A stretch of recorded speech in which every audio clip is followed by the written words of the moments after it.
Қайырлы күн баршаңызға. Бүгін біз таңғы асқа жұп-жұмсақ, тесік-тесік болып шығатын ажурное блинчикке дайындайтын боламыз. Жасап көріңіздер. Жасау жолы өте оңай. Видеоны соңына дейін қарап, лайк басуды ұмытпаңыздар. Арнама тіркелмеген болсаңыздар, тіркеліп, қоңыраушаны басып қойыңыздар. Мөлшерін описаниеда қалдыратын боламын. Ыдысымызға 2 жұмыртқаны жарып саламыз. Және 2,5 ас қасық қант салып, қанты ерігенше жақсылап венчиктің көмегімен араластырамыз.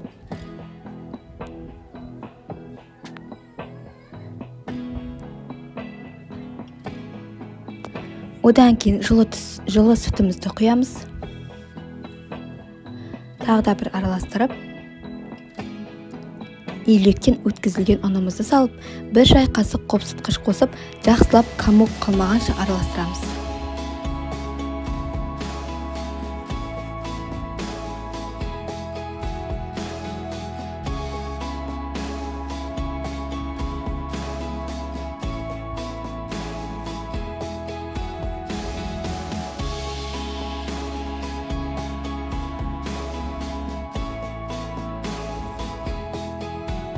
Міне осындай комок қылмағанша араластырамыз. Енді сұйық май қосамыз, 3 ас қасық. Тағы да бір араластырамыз.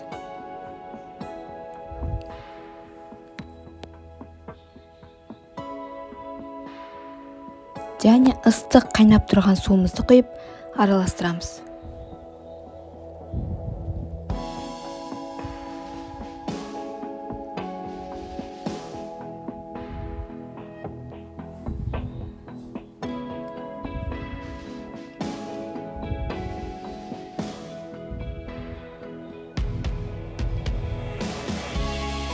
Бізде осындай қоюлықта масса шығу керек.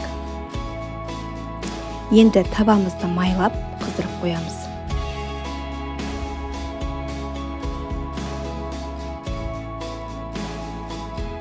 Видеода көріп тұрғандарыңыздай табамызға құйып, блинчиктерімізді пісіріп аламыз. Өте оңай алынады.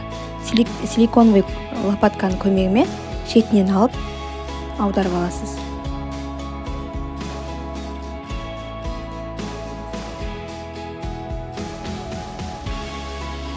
Жасау жолы өте оңай, жасап көріңіздер. Мен айтқан мөлшермен жасасаңыздар бірден шығады. Міне блинчиктеріміз дайын болды. Өте жұмсақ. Сіздермен болған жан сая. Келесі видеода кездескенше сау болыңыздар.